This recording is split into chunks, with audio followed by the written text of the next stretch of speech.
Hello, happy bros. Hey, you're about to get a face full of the Ken Bozak. He's a mentor. That's what I heard. He's a connector. Oh, yeah. He's a brilliant leader. I've seen it. He's Ken Bozak. Oh, happy bro. You gotta get some Bitcoin and hold it. Happy bros. You gotta get those NFTs and you gotta hodl that stuff. You gotta hodl it. Cause I'm Ken bro. We got your Bitcoin, bro. He's an original. Buy some NFTs and hold them. How many times does he have to tell you? Going to the moon. Going to the moon. We're going to the moon. We're going to the moon. Going to the moon. We're going to the moon. We're gonna get real high. We're gonna get real high. We're gonna get real high. We're gonna get real high. Yeah, we're going to the moon. We're going to the moon. Bro, we're going to the moon. Oh yeah, we're going to the moon. We're gonna get real high. Real high. Yep. Real high. Hello, happy bros. Come get your Ken Bozak.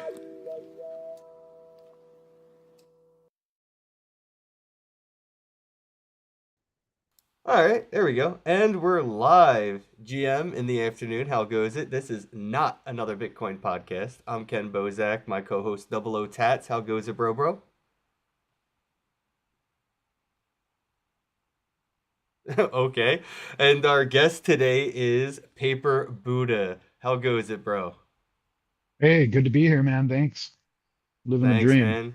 It was good to see you at ETH Denver. I hope I get to run into you at Bitcoin 26 in Vegas this month. Are you attending? Yeah, that's the plan. Cool. Same. That is the plan.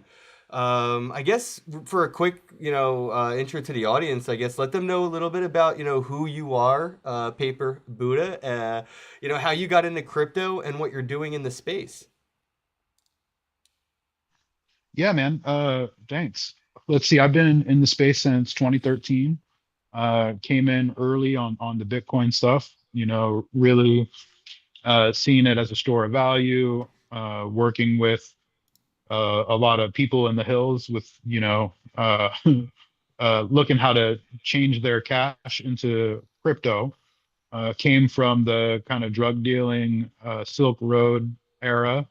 A lot of fun. My family is multi-generational weed, so I was a weed guy in California, messing around with Bitcoin early days. And then, just got really hooked on to exactly what crypto is. I read The Sovereign Individual very early. That book came out in the 90s and really predicted a lot of crypto, a lot of, government as a service, a lot of being a sovereign individual. And that stuff stuck with me. Read the white paper. I was working in a kind of an adjacent technology sector.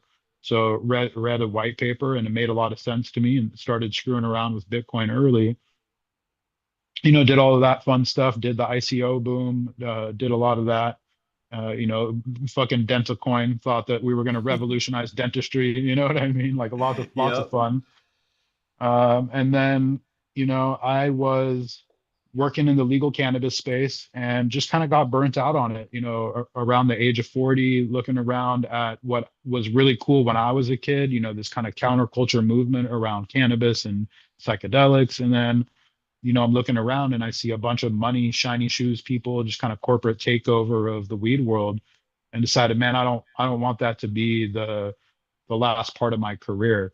So a little bit of a midlife crisis. Looked over and saw Beeple do a $69 million sale, and I was like, oh shit, that's the man breaking the fastest mile right there. Like, oh, it can be done. You can come over here and make a bag, and start a good career and get paid well to do the art thing. I think that was about 2020. And so, I decided, great, I'm going to go ahead and go balls to the wall, become an artist, what I've always wanted to do. Early in my life, I was a graffiti artist. I was a DJ in the rave scene in the 90s. And, I kind of had to put that away and go to work and make money. At the time, it wasn't, being an artist was not a path to revenue, right? So I spent 20 years in the business world doing the cannabis thing, and like unfortunately put away all that art stuff for a while. But then, in my 40s, boom, it came all back.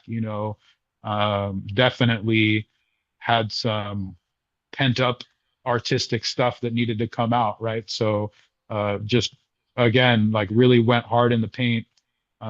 Asking myself, what kind of art do I want to contribute to the world? And really, it's a mixture of the things that I love in this world of cannabis, of psychedelics, of Buddhism, of comic books. So mixing original pulp comics with traditional Buddhist art. And yeah, that's the kind of speed run. Yeah.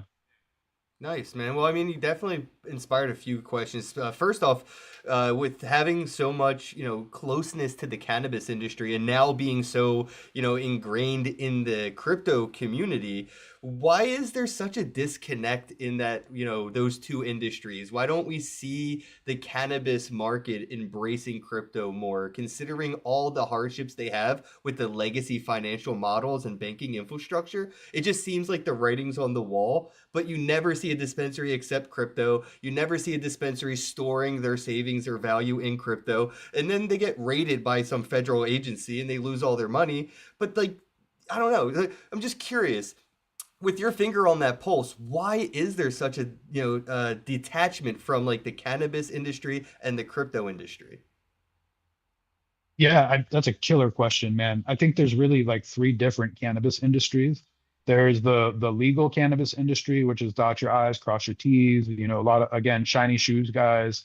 They come in, they drop 50 million, they need to be regulated and compliant.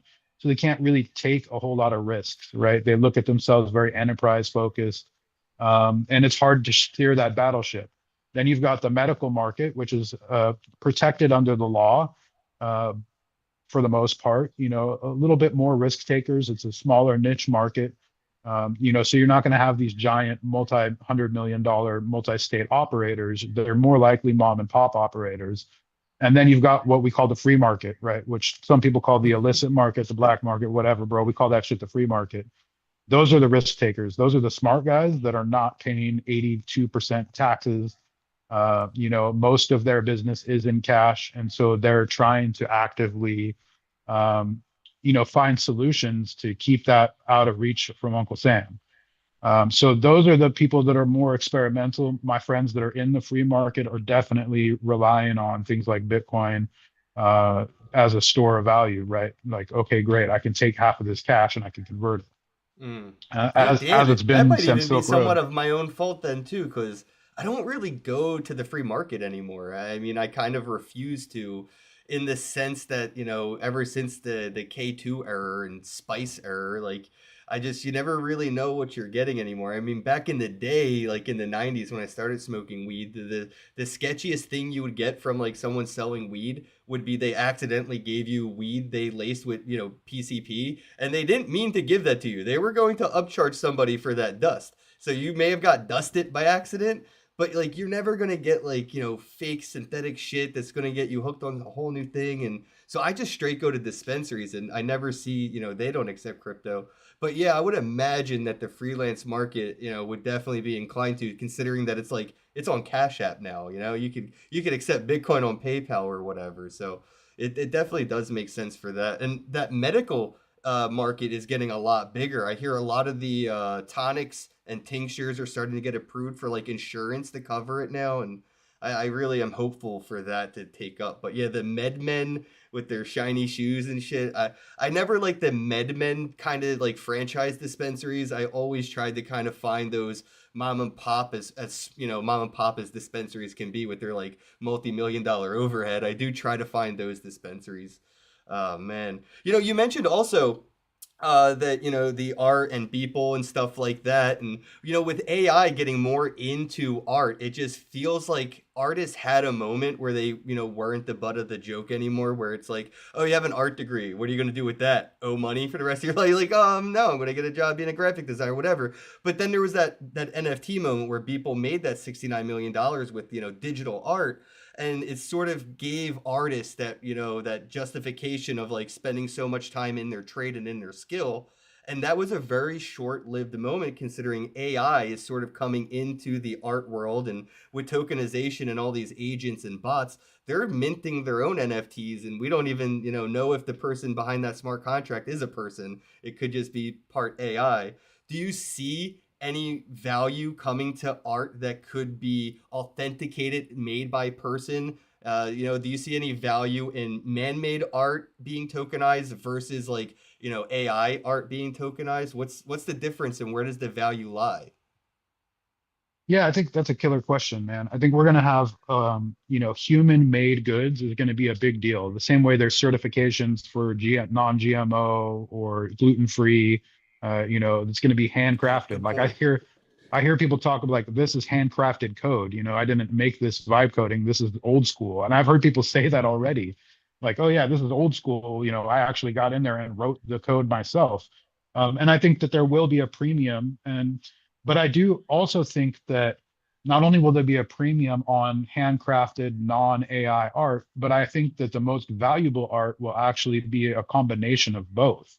Yes, this is part of it is handcrafted, but I used AI on the parts that I could really accelerate with AI, right? And so to show a mastery of both of these things, and then you've got on the other end of the spectrum pure AI slop that somebody just prompted, right?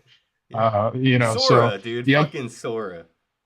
Right. And the other thing to think about is that AI as a collector. How do you feel about AI collecting art? And so I'm joking with my collectors now, and it's like you better collect a paper Buddha piece while you still can, because the agents are going to come for it, man. And like the agents are going to price the humans out of being able to collect my art. Like I'd imagine that's already happening with people like Xcopy and Beeple, and there's so many bots and so much AI coming for that art, no matter what, that the human is going to have a hard time buying it. Yeah, that's a really good point. I never really thought about being priced out by AI before. I feel like Double O's trying to talk, but we haven't been able to hear a word out of you, bro, since the show started. Just so you know, Double O. I feel like he was trying to chime in, but we couldn't hear him. But yeah, I never, still can't hear you. But I don't know Ain't why that a bitch? that. Oh, there you go. That's that voice. That's crazy. Yeah, you're Okay, coming in and out. You're in and out, in and out. yeah, okay. Yeah, I'm trying to make sure that I'm, what I'm saying, you know what I mean, not being loud. Oh, okay, got you.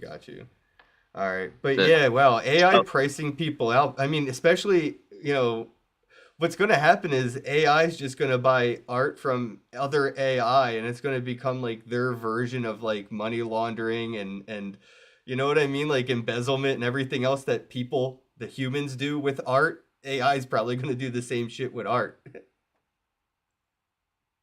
Yeah, there's going to be interesting shit for sure. Like, think about it. All of these AI, you spin up your OpenClaw, your Hermes, or whatever, and they don't have a body, bro. What's the first thing they need? A PFP. Like, it makes sense to me that the PFP craze is definitely coming back. I don't know if it's going to be slop, it's going to be AI on AI, or if it's going to be AI chasing down punks or tezzards or like original, Oh, dude, for PFPs. I some, don't I know. mean, for whatever it will be, I think we'll probably be looking at what we will consider as like fractal art. It'll be something like their fingerprint is their PFP.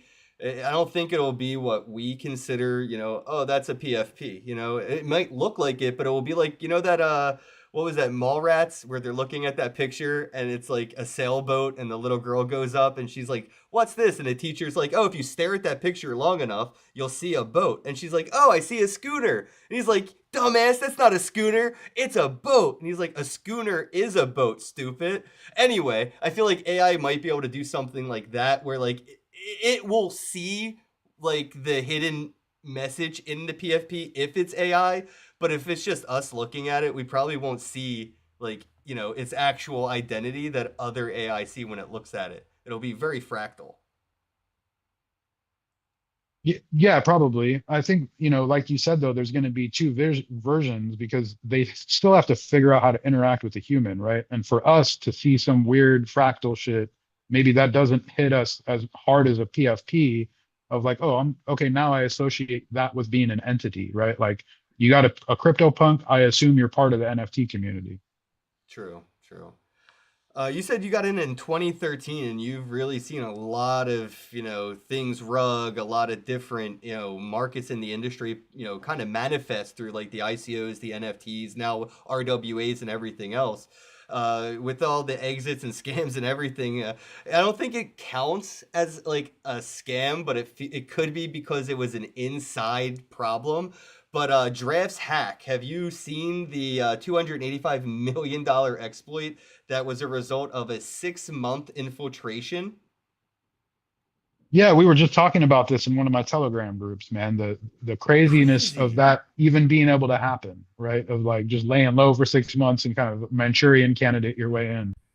Yeah, I think that is the first of many. I think Coinbase has one of the longest running infiltration psyop things happening that any platform could possibly ever imagine. I almost can't wait for Brian Armstrong's downfall, but I see this as something sort of like a telltale sign of something's bigger. This isn't a one-off. This isn't a Black Mirror episode. This infiltration, it was, in my opinion, probably the smallest one we'll ever see and the shortest one that there ever will be. 6 months for $285 million.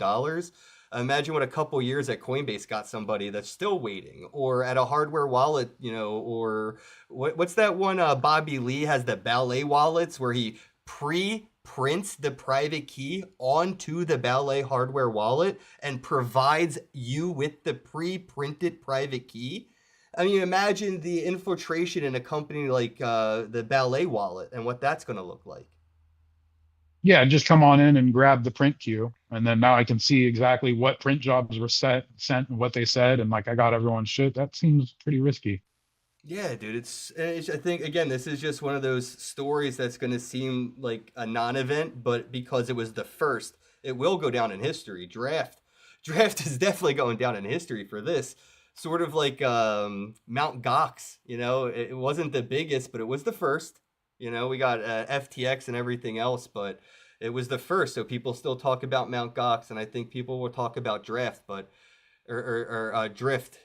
But yeah, I don't know if this is a one-off. I am very worried about bigger issues coming out of this.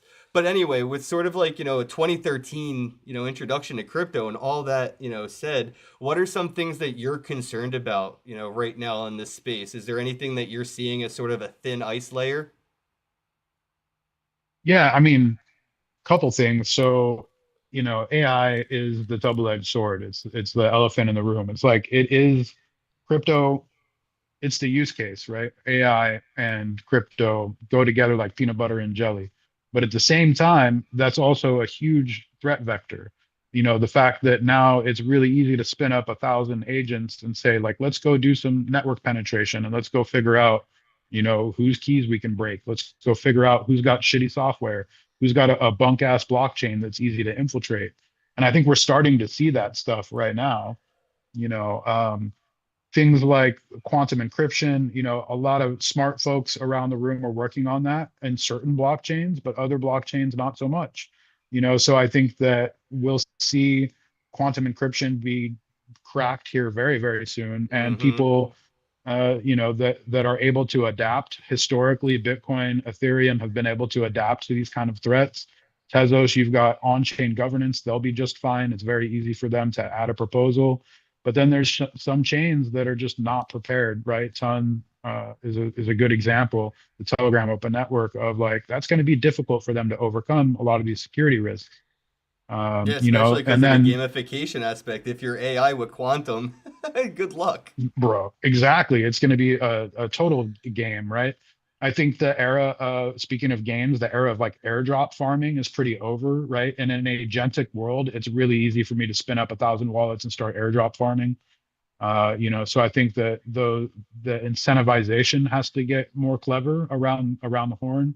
How do you incentivize new users for your blockchain? You know, but then on the positive side, you look at the DAO ecosystem, Tau, right? And you look at BitTensor and the network and the subnets and what they're doing, perfectly suited for this AI future. They've already run a decentralized LLM on their network, right? And so watching all of that play out feels a lot like Endgame. It feels a lot like, okay, the institutional adoption that we've all talked about for a decade is finally here. And the AI use case that we've all talked about for a decade is finally here. So, like, now what? Now what do we do?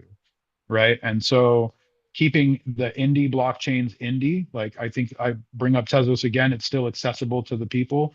You know, get in there, start a baker, start learning, start fucking around. Uh, Starting an Ethereum validator, a little bit harder right now, but there's roadmap plans to get that changed in the future.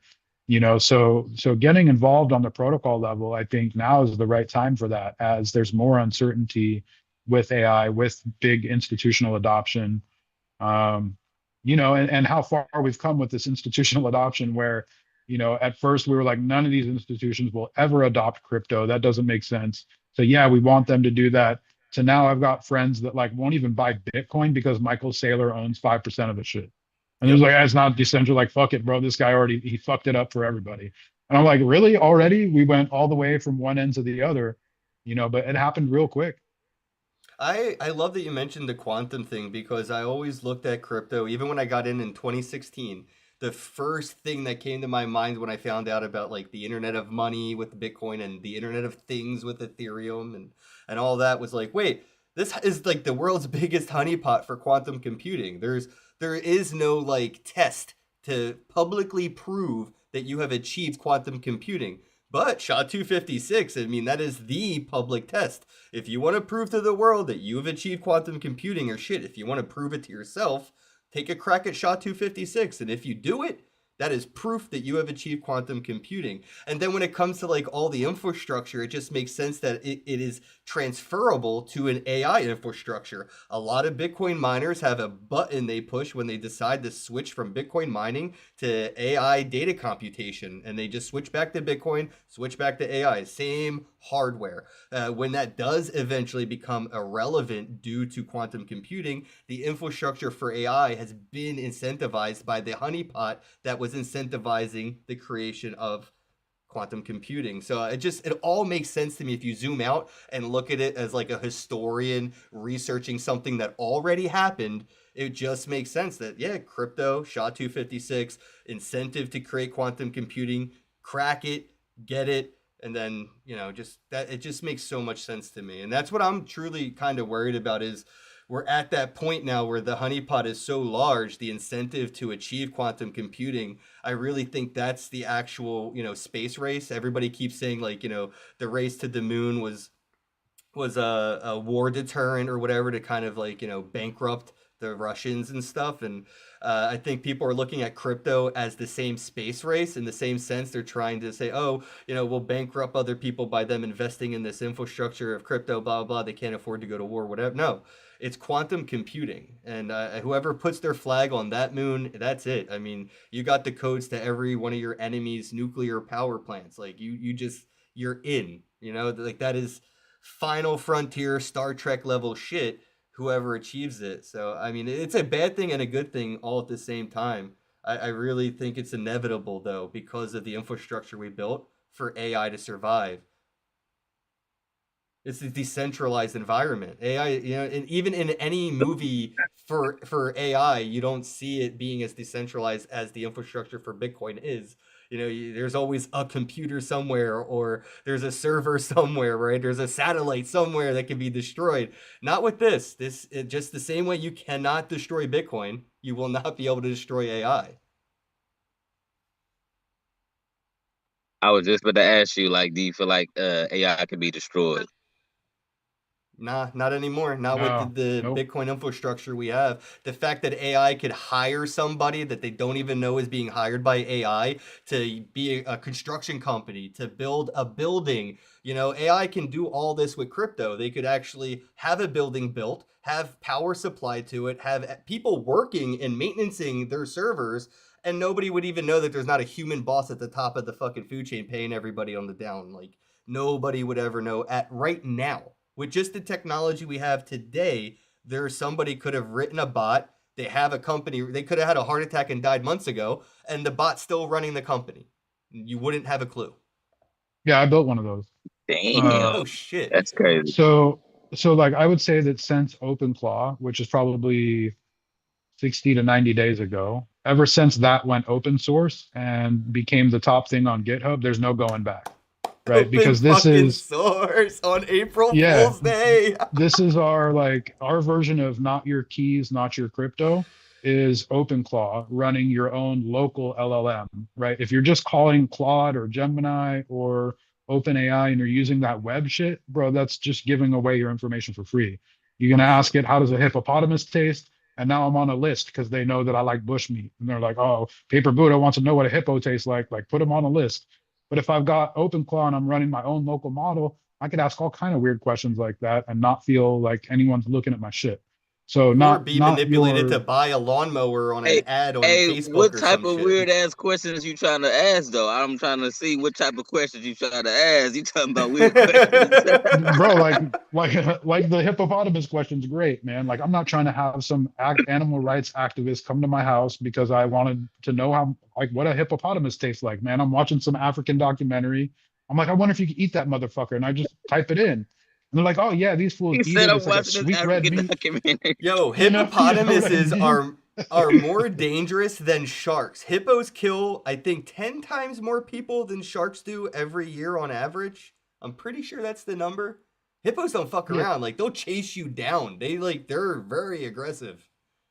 Yeah, Like and that make more sense. 'Cause, like, I can imagine, a hippo having more human interactions than a shark would anyway. You Yeah, know what I mean? yeah. Especially like They're being in and closer out to of land. land.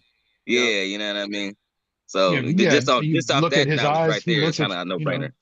you guys lock eyes and that fucker's coming at you. You can't lock eyes with a shark, you know what I mean? Right, facts. Yeah. Facts. But no, the You've been in this space a while, and from even me, I mean, you got in about 3 years before I did, 2016, 2013, and I've heard of a lot of solo Bitcoin miners hitting. And I don't know if you saw the news, but a couple days ago, a solo miner hit the jackpot again.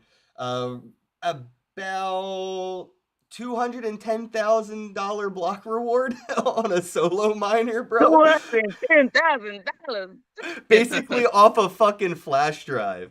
And so I wanted to ask you, Paper Buddha, bro, like, what are your thoughts on those? Like, do you think as we keep moving into, a more, shiny shoe crypto environment, is there opportunity for solo miners still, or is this something that is compoundingly getting more difficult? yeah, I think it's more and more difficult for Bitcoin miners. So I run a cluster of Ethereum validators with a couple of friends. And then I'm a solo Tezos baker. So I run my own validator on Tezos as well. And you do the financial modeling of those things and you're fingers crossed, you're hoping for one of those big rewards, right? So just running like one Ethereum validator, you're making probably 2 ETH. It's 36 ETH to put down to stake for an Ethereum validator. You're making right around 1.5 to 2 ETH in rewards per month. If you get a fucking dope, like if you get lucky and you hit a lottery, you're gonna double that. You're gonna get 4 ETH, and you're like, oh shit, yeah. So you're actually sitting there, at least I am. I'm sitting there making sure I'm good. So when a block reward comes, I have the potential to get that. Missed the boat with when we went from doing desktop mining to switching over to ASICs mining with Bitcoin. I never went and got an ASICs miner. I never kind of upgraded to a data center kind of a deal, which is different than what I'm doing with Ethereum, right? Ethereum is kind of right on the cusp where right now you can still run on a pretty powerful edge device, on a pretty powerful thing that you got running at home.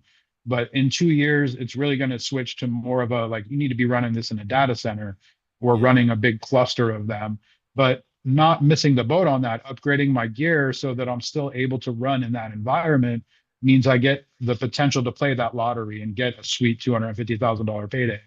But those What's boys have been running their shit forever, to yeah. get to that point. What would be like the, I guess, difference in like, uh reward ratio, difficulty of, I'm trying to phrase the question, but I don't even know how to fucking say it. It's just I never asked this question before. I guess so as more people get into being validators as opposed to people becoming miners in Bitcoin, the chance of that reward, that lottery, what is the percentage offset of more validators and your chances being decreased in that big reward as opposed to, obviously more people getting into Bitcoin and being a solo miner and your chances of being decreased? Like, does it matter if, like, more and more people start validating on Ethereum? Does that affect your validation rewards as much as it would affect more mining operations starting up and it affecting a miner's ROI? It's a fucking great question. I I didn't even think know the how to ask real it. Yeah, no, it's a great question. The question is basically as more people start validating, does your chance to earn rewards diminish in any way, right? Um, and the short answer is no, but there's some complicated math, right? In that when we've got more validators, we've got more volume on chain. We got more volume on chain, we get more rewards, not necessarily the random rewards. Just more transactions means I'm validating more blocks, which means I can have the opportunity to earn more. But yes, the actual lottery ticket chance of winning that solo block will go down, but it's a wash over time because I'm making more steady Eddie versus the one shot. Yeah, exactly. Thank you for the clarification, man. I was like trying to figure because I don't really get to have these kinds of conversations outside of going to conferences and running into people like you there. You know what I mean? That's why I'm really excited for the Bitcoin conference in Vegas. Super excited for Futurist in Toronto and Consensus in Miami because like that to me is sort of like, if I did graduate from Harvard or Yale, that would be our graduation reunion, even though we have multiple ones, every year. I feel like we all graduated from multiple places, right? So it just makes sense to like, it's my 10-year anniversary at the Bitcoin conference. You know what I mean? It's like, it's a big It's milestone gonna be for me. it's gonna be your 10-year anniversary for real.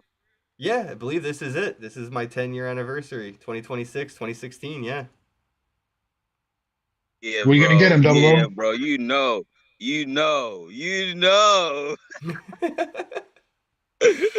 Oh yeah. Are there any conferences outside of the Bitcoin 26 in Vegas that you're going to be attending? Do you go to a lot of these conferences, or you just have a few on your to-do list? Yeah, I go to a lot of them, man. The art thing put me on the road with the art ones as well. So Art Basel Miami, I love Art NFT Basel. NYC. Yeah, Art Basel's And NFT that's the NYC. show, man. Big That shout shit's out to fun. Jody and Cameron. Hmm. Fucking love those guys. Shout out to Cred. Yep. Yeah, and then Marfa, like Art Blocks in Marfa, Texas is a blast. I do that every year. Last year I was on the road for over 200 days out of the year with a couple of my crew, just straight up on tour like a hip hop group, man. There's enough like art events and crypto events to just keep it rolling. You just keep on going from one to the next to the next. So that was a blast. Man, But dude, now that I'm is like, awesome. all right, I'm gonna chill out a little bit and maybe just go to one a month. You know what I mean? Yeah, Hell yeah. that's a good And it's goal. hard to choose. It's hard to choose for me because I do the art stuff, but also, as you can tell, I'm deeply ingrained with the technology part of it. So I'll go to stuff like Consensus or, East Denver, which really is not very art focused. And some of my art friends are like, I got nothing to do. I'm like, well, maybe you should get involved with more crypto. Like I got plenty Yeah. of shit to do at these dev conferences, Hey, even though yeah, I I'm feel the not same really way. a That's what I dev. did. I got, I was already into art, and Ken got me into crypto. So we found a way to put my art into crypto, and now I'm doing Bitcoin Cash tattoos. Yeah, once you Yeah, start that's the way showing to do it. artists that their art is money and show them that they could be their own bank with their own money, like you're your own Federal Reserve, you're your own printing press. All you have to do is have the infrastructure for that economy, and it exists. It's called crypto. And he just like turned the artists onto it. Changed my whole life. I swear. I'm Happy the to I'm the hear that, I'm man. the crypto Picasso. Paper Buddha, since you go to so many events, if there's somebody listening that wanted to figure out how to approach conferences, how is your approach to going to a conference and obtaining an ROI? Especially considering, like you mentioned earlier, Beeple was making fun of ETH Denver, basically putting out the impression that it's not worth going to, nobody is even showing up, there's nothing to see or do or whatever. And I'm just curious, did you get any value out of being at ETH Denver? And also, how do you approach conferences to ensure that you actually get some ROI out of the event? Yeah, I think like ETH Denver is a great example where, he said it wasn't worth anything, and that's probably true if you were just there for the art stuff. I was there for the AI and the technology and the stack, and my time was well worth it. There were tons of open plot activations, there was tons of AI all over the place. And so coming into it, I knew what I was walking into. If I would have had goals around art, I would have been disappointed. My goals were around learning this new AI thing and how people were using it on chain. And I was not disappointed. That was the main thing that people were talking about. There were presentations everywhere, there were side events everywhere as it related to AI. So for me, well worth it, And what I do is I try to have show notes, show goals. If I'm going somewhere, what is the purpose of this particular event? Okay, this is consensus, it's dev heavy. So maybe my goal should be around finding a dev partner to help me do a generative project or finding somebody to help me write a smart contract. But if I'm going there to try to sell my art, I'm going to have a bad day. And vice versa, if I'm going to Art Basel, Miami, trying to find a dev to talk to about making some smart contract, are you kidding me? Everyone is on coke and they're fucking high out Yeah. of their mind looking at art. That's not the right place for that. You got to line up your goals with whatever the show is, in my experience. Yeah, that's very good advice right there. Yeah, everything Yeah, is different for how you approach it. Every event, every one of them. yeah. I like that advice because like I didn't go with any type of expectation in mind, and I had to like on the fly pretty much gear my presentation to what I was going to receive. And once I did that, I was like, okay, instead of worry about trying to do tattoos here, let me worry about trying to learn crypto here. We'll do tattoos at the after party. We won't be talking about crypto somewhere. We just worry about tattoos. And like it definitely played a part as far as when you know what you're expecting, you know what to expect, you know how to present yourself. Yeah, facts. Yeah, yeah. And there will be some conferences where you'll definitely be able to do tattoos in the middle of the conference venue, and nobody will care. And some conferences, yeah, you'll have to stick to the side events. And I don't know if you saw Paper Buddha, but yeah, Double O Tats was at ETH Denver doing tattoos at all the side events. I got one at the Vibes Check party right here at the rave. In the middle of a rave, I got a tattoo. I love that. Yeah, I need to Yeah. get some more work done too, man.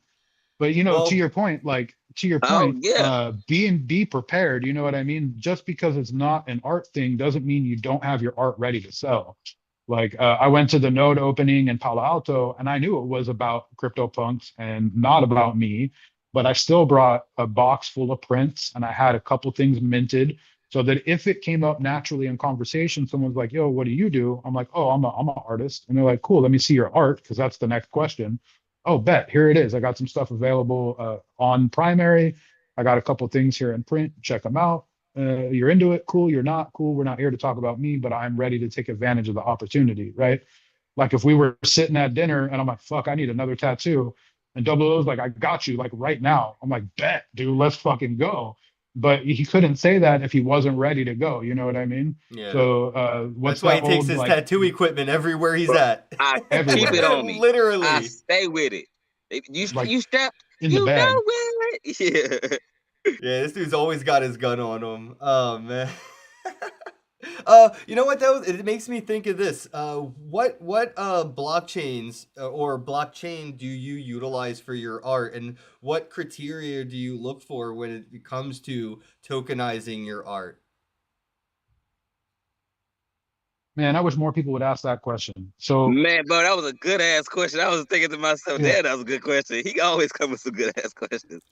right. Yeah, because I'm a little idealistic about my blockchains, and so I've started on Tezos. I started on Tezos because it was the proof of stake version of Bitcoin, right? It was sufficiently decentralized. It's very decentralized. It is not like any of these other kind of crypto chains. In the fact that people are out there like me, running a validator. That's my proof of stake. That's what keeps the shit going, and it's super decentralized. So I was like, okay, ideologically, that's for me. It's got an international audience, right? It's got artists from all over the world, and it's accessible. It's like people are buying art for 10 to 20 bucks. You know what I mean? That's some shit that I can talk to my neighbor about. And I can say, hey, there's this cool digital money and everyone's collecting art. And they're like, oh, cool. How much is the art? I'm like, it's like 10, 20 bucks. You can get some really cool shit. Oh, show me how. Right. But if I try to have that conversation with Ethereum and they're like, oh, yeah, tell me about Ethereum. I'm like, man, it's really cool. You could buy a piece of art for $100,000 and you could pay $1,000 in gas fees. And they're like, say what, bro? Like, where the fuck do we live? Who are you talking to? So there's like no real way for me to onboard the masses with Ethereum, but there is for Tezos. So I made this decision to make 80% of my art on Tezos or on a chain like Tezos that's sufficiently decentralized, accessible to the international audience. Again, my art uses a lot of Buddhist imagery, and a lot of Americans can't even fucking spell Buddha. You know what I mean? So I'm in tune with where my demographic is overseas. And so, okay, like, let's be international about this thing. And then Ethereum is really, and I'm not shitting on Ethereum because Ethereum is really great at this institutional level museum. How do we get the big money bags involved? Yeah, the $69 million sale for Beeple is not happening on Tezos. It's just fucking point blank. That should exist on the Ethereum network. And so I've always had this kind of experiment on multiple chains, have Ethereum and Bitcoin really be the thing that is the prestige, where the main volume, the workhorse is Tezos, the workhorse is Solana, right? Solana I messed with for like a year or two and was like, okay, it's kind of getting a little too centralized. As soon as they stopped collectors from making withdrawals when they had a shitty day on an exchange, I was like, yo, if you can stop people from making withdrawals, this is not decentralized. Like, fuck this chain. And so I immediately just kind of like rolled it up with Solana. I was like, all right, that's cool. We've got work that exists over there, but I can't in good conscience go to bed knowing that my art's not really decentralized and that a couple of dudes at Sequoia Capital can like turn off the faucet whenever they want. I Like, I feel the wasn't into same way that at about all. Ethereum since ETH Classic and the whole rollback of the DAO and everything. I've still never felt as confident in Ethereum ETH as I did before the fork. Yeah, I mean, same. What I will say is it's getting more decentralized by the day, which surprises even me. Like, I'm not trying to be the guy that's like, oh, Ethereum is so great, because I don't think it is. But it continues to get more decentralized as the days go by. They're addressing things like the fact that running a validator is 36 ETH to stake. Most of my friends cannot afford that. That means that Yeah. no matter what, it won't be really decentralized, right? It'll continue to Well, move they towards could more and pool. more They could pool. centralization. There are pools. Well, and now what they're doing is in the roadmap, they're knocking it down to be micro validators with 1 ETH requirement. And like, great, that moves Oh, us towards damn. decentralization, right? That's more people get to experiment with this rather than less people. Because that's always my thing.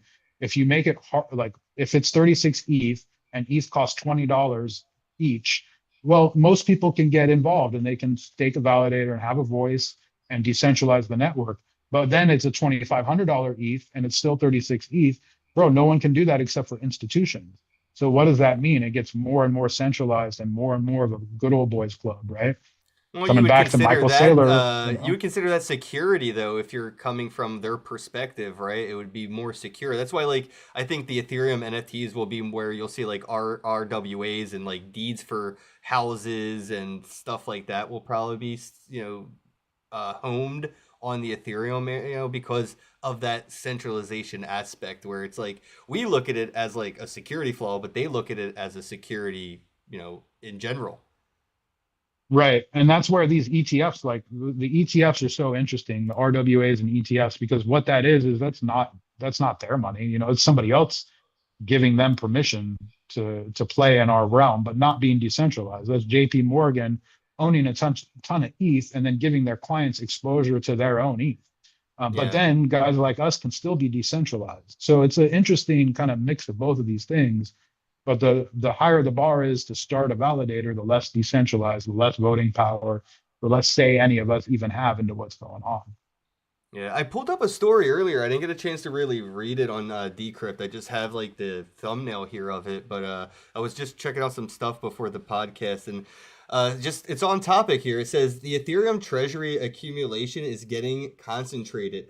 Tom Lee's Bitmain added 71,252 ETH, about $152 million worth, pushing its holding above 4.8 million ETH, or just under 4% of circulating supply. As ETH hit a weekly high, taking points is ETH becoming a new treasury asset trade. How much concentration is too much? And does the treasury firms become pseudo ETF substitutes once staking yield is layered in? Which is crazy. This is before the show even started. I was just going over some like 24-hour like news articles just so I can keep up to date with shit. And I was even thinking like, yeah, like what happened to Bitcoin with like Michael Saylor is happening to the same way with Ethereum. But again, they don't really care about us at that point. It's never really about, you know, anything but the institutions. Once they're involved, they only just try to get their other institution buddies involved, and it doesn't matter anymore. Like, again, this is for the benefit of how they want to use the network. We could always fork it though, right? Like if we don't like how it's evolving, we could fork it as a community. And I think that's what we're going to start seeing as these years progress and more corporations and governments get involved. We're first probably going to start to see corporate forks of Bitcoin, corporate forks of Ethereum, and then we're probably going to see government forks, you know, an American fork of Bitcoin, a Russian fork of Bitcoin, and all the experiments that we've seen from ETH to ETH Classic and Bitcoin to Bitcoin Cash. I hope they don't do that paved dumbass shit. It's too easy not to though, right? Like once it gets to that tipping point, they could easily do what they need to with their liquidity that they're providing to a network that we're protesting. If we start to protest BTC and Michael Saylor's got 5%, he's just going to fork it. He's going to get an airdrop of 1-to-1, and he's going to dump the BTC and buy his USD, BTC, whatever the fuck coin, right? So it will become weaponized. I think like a financial world war could be taking place right now. Like it's just, this is the start. There wasn't like infrastructure or a foundation. There wasn't land for a financial war to take place because of all the derivatives and things preventing certain, you know, economic attacks from happening when it comes to like investing in currencies. But now there are these attack vectors, and I think that we're definitely going to start to see forks and all that shit coming from Coca-Cola will have a fork, fucking then America will have a fork. I can see that. I see what you're saying. Like a brand of Bitcoin for each brand type shit. Yeah. Type absolutely. shit. Yeah. I could. But that would make it like, that would centralize it in a way, right? Wouldn't it for each brand? They don't care. That would be... They don't want you to buy their shitcoin. They just need a way for them to use the technology the way they need to. And they don't, you know what I mean? They're not selling it to you. They don't even want you to use it. They're going to fork it for themselves. I mean, that's one of my favorite sayings in crypto of all time is if you don't like it, you can fork off, you know, and like, so many people are going to be doing that. They're just going to be like, fuck it. We don't like the decentralization part of this. So we're going to go ahead and centralize this and make a JP Morgan coin. You know, but it's stupid. Look at these data centers, bro. These data centers are going to be the centralized mining hubs of those centralized blockchain projects. They're not going to sit there and be BTC mining at these data centers. Like, you know, they're definitely AI data centers. 100% that's the pitch. But I promise you in the fine print, every single one of those data centers is a Bitcoin miner. That is also in the roadmap for their ROI for their investors as well. And when they get that infrastructure in place, they're not going to contribute to a network that isn't in their control. They're going to fork it. They're going to dump BTC, buy their own token with that liquidity that they used to provide to us, and they're just going to keep going about business as usual. They don't need interoperability for what they want to do with this technology. That's why we're not seeing any interoperability, bro. I mean, dude, when's the last time, Paper Buddha, when's the last time you heard a topic of conversation at a conference around interoperability, bro? Like, I remember Rootstock, but nothing ever came of anything. Only the Tezos guys, they're the only people talking about it because they are actively trying to have these different roll-ups so that the Tezos X becomes interoperable across all these blockchains, right? Their layer 2 Etherlink is an EVM compatible layer 2. Fuck yeah. You know, so that's crazy to think, oh, Tezos has an EVM layer and a BTC layer, and they're trying to create all these like layer 2 roll-ups that, for lack of a better word, but they're the only people I've seen talking about it. Tezos is interesting. Were they the ones that did the T-bonds, or was that Telos? I always get the two mixed. I think that was Telos. Yeah. There is the Tezos bonds though, right? But they're not the ones called T-bonds, right? Right. Yeah, and then Tezos has plutonium right now, uranium, sorry, as an RWA. So you can buy uranium on the Tezos network. Oh, you know, that's they're sick. starting to do a bunch of cool shit. But they're a sleeper. You know, it's like the economics are really bad.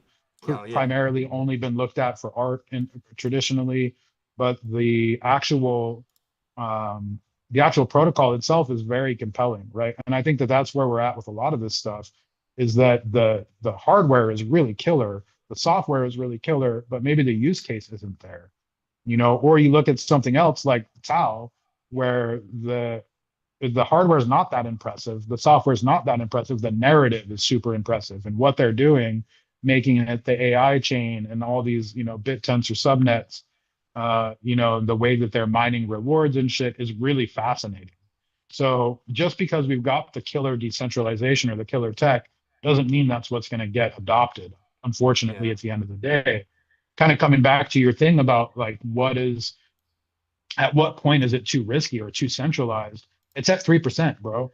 You know, we talk about the 51% attack vector, like, oh, someone can own 51% of the network, can do whatever they want. 3% is enough to get investors to not invest. The second Michael Saylor hit 3% in Bitcoin, all of my venture capital friends were like, nope, I will never put another dollar into Bitcoin because that guy owns too much of it. Homeboy with Ethereum, same thing. As soon as Tom passed 3%, people were like, nope, I'm not going to invest in it anymore. Like, it is no longer decentralized, and it's a bad place to put my money.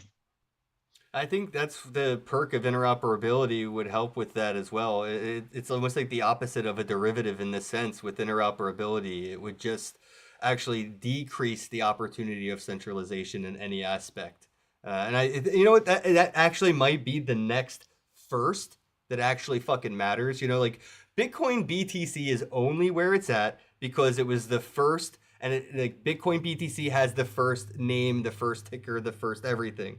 If you look at Bitcoin Cash, code, technology, whatever, it's only not at the same dollar value because it doesn't have the same name, right? The branding, the name was first, so it has that, it was first. But but with Tezos doing interoperability, the first to achieve true interoperability sets a standard that will be forcefully implemented across all chains and networks, and that will be the next first. It could overvalue the Bitcoin BTC first, with interoperability being the next pinnacle of firstness. You know what I'm trying to say? Like, first matters here in crypto. Like, you're the first to mint something, first to, you know, whatever, like, it matters, right? You're the first Bitcoin podcast, still has a lot of value, right? So I think interoperability coming from Tezos makes the best sense, and that's, you know, and it would just be the best for all the space, but it could be their opportunity to paradigm shift.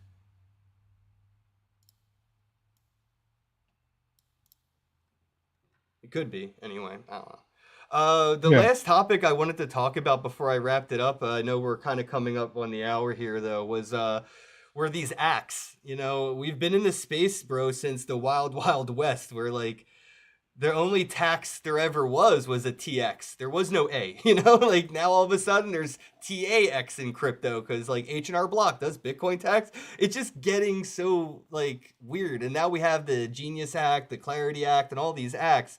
What are your thoughts on governments trying to regulate something that is inherently unregulatable?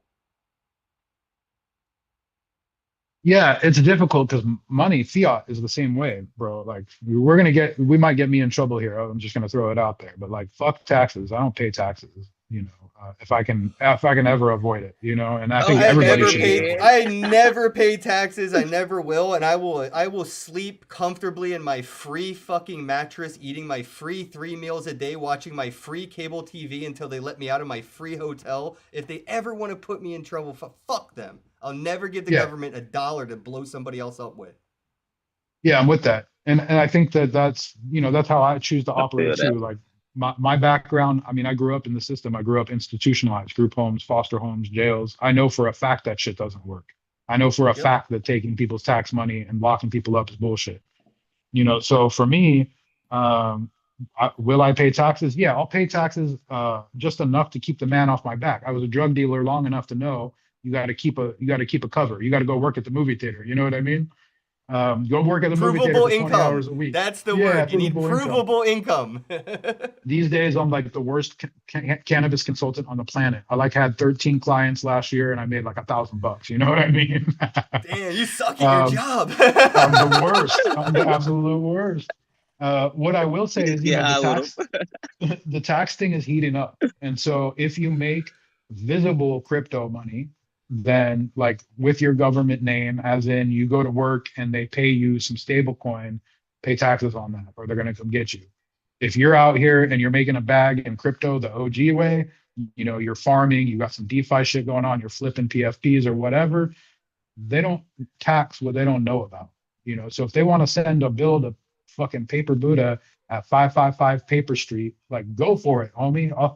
I'll go pick that shit up at the mailbox. You know what I mean?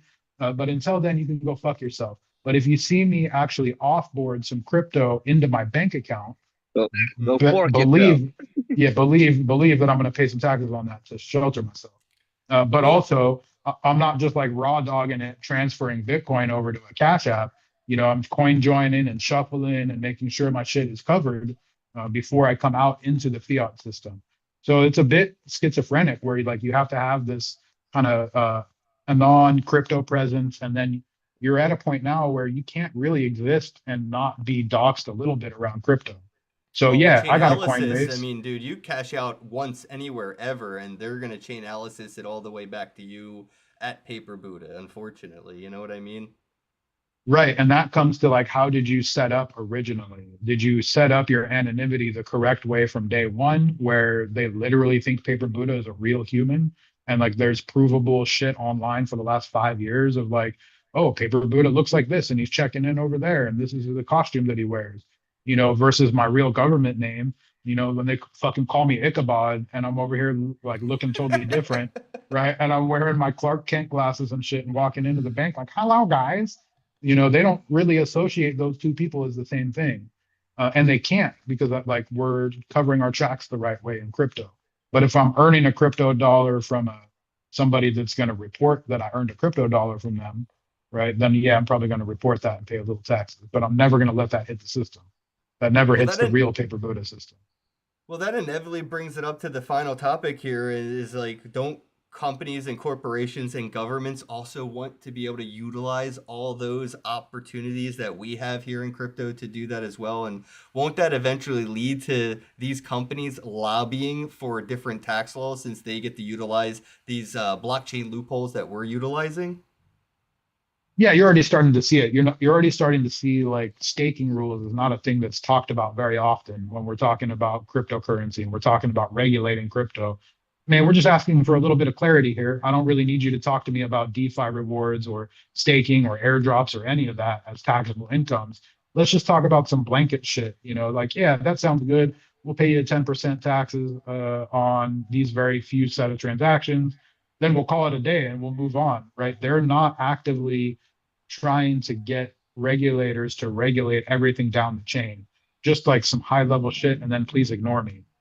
Same thing with the weed world, right? It's like, yo, definitely just tax me a little bit, 20%, 25%, let me pay my taxes and then fuck off and don't bother me. Because like, don't look at all the shit that I'm throwing over the back door. Like that's the same kind of an idea here in crypto, I think. Little bit of regulation, light work, let's not dig into the skeletons in the closet. And that's how all of these institutions also get to benefit from, big rewards, running validators or, staking rewards or mining rewards. Yeah, I'm just looking forward to the benefits we get from corporate adoption.